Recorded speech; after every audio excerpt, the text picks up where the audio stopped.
So I automated my agency down to the 4-hour work week with 3 team members: an appointment setter, an operations manager, and a closer. In this video, I'm going to share with you literally exactly how I did it, the full step-by-step, all the way back from when I was doing about 10K per month, even less than that, all the way up to 75, 80,000 a month kind of thing. So the exact plan that I kind of took, it was honestly pretty simple, but the thing is you need to do things in a specific order to make sure that you're getting to where you're trying to go effectively.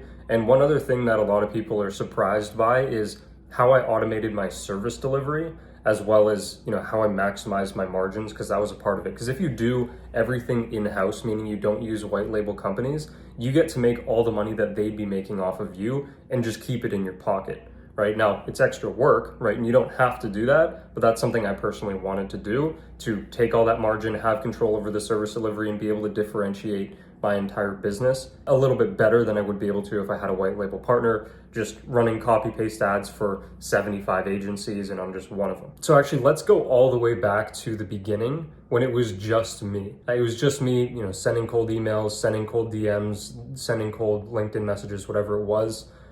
This was in the beginning when I was doing, maybe $3,000 a month, somewhere in this range, even less than that, to be honest.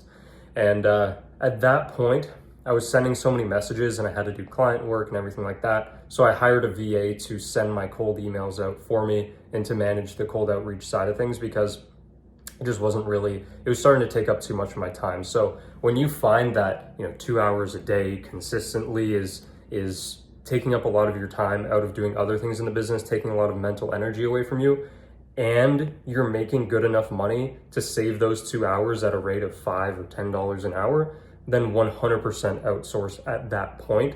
Usually the sequence at which we want to outsource things within the business, roles within the business, is initially it's admin and fulfillment, then we go into appointment setting, then we go into sales reps. Because these are the admin and fulfillment is the furthest thing away from the money. Appointment setting is the next furthest thing, and then actually closing the deals is the closest thing to the money, right? What makes the money, what pulls the money in.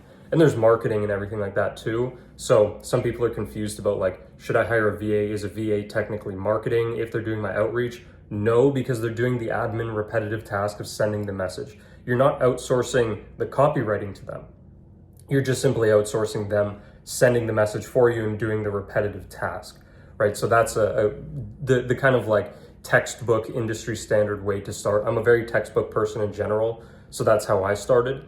I was really kind of, tight with money. I didn't want to spend too much or waste money on a hire that didn't make sense. So I worked with an agency, a VA agency, and just paid them on a part-time kind of per hour basis. So I didn't need a full-time hire and everything like that. So that effectively became my ad spend, because that person, I was paying for their time to do my outreach for me, and I was seeing between around a 10, 12 times return on my ad spend, being my VA's time, cold email software, whatever else I was using to do my outreach at the time. So that was the first thing I did. I just had somebody on the side. Now, eventually when I hit my first 10K month, what happened was I started to get pretty jam-packed on the fulfillment side.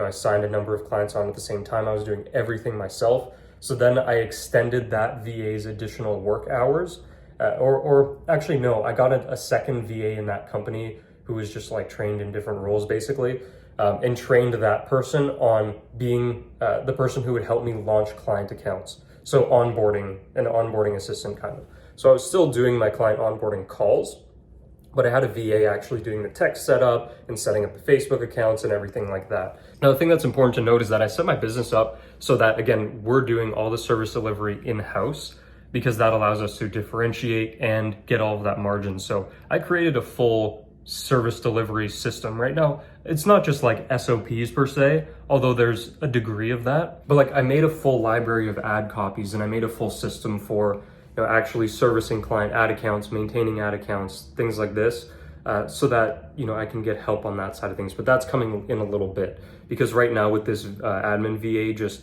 helping with launching client accounts and this kind of thing, this is more just saving me more time at a low hourly rate, so that I could focus more on sales and focus more on, responding to client emails and things like this. I didn't outsource even the email customer support just yet at this point, because I wanted to maintain the best possible customer support, and the VAs I was working with didn't have the best English, and that's all good.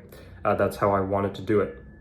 Now, from that point moving forward, I started to scale up, got up to, 20, 25,000 a month, somewhere in this range, and things more or less stayed the same. When everything really changed for me was when I started running ads.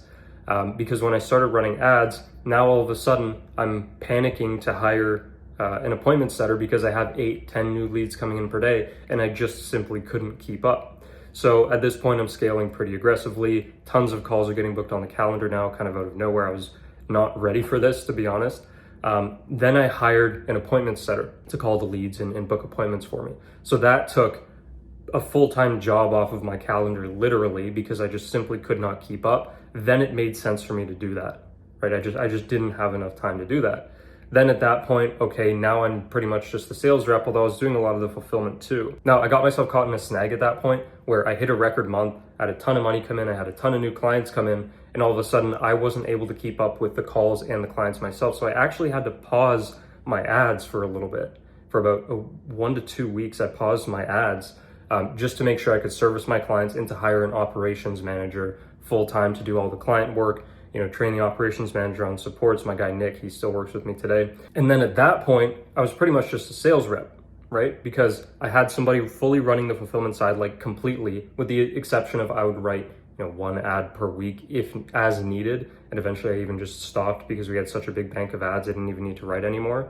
He had a full system that I trained him on for how to manage all the client accounts and everything, even though he had no media buying experience whatsoever, like at all, ever. And he was still able to do a great job because I just built such a strong, stable system for him and gave him all the ad copies and everything like that. I just needed to teach him when to turn ads off and on and how to do it, as well as how to deal with clients, right?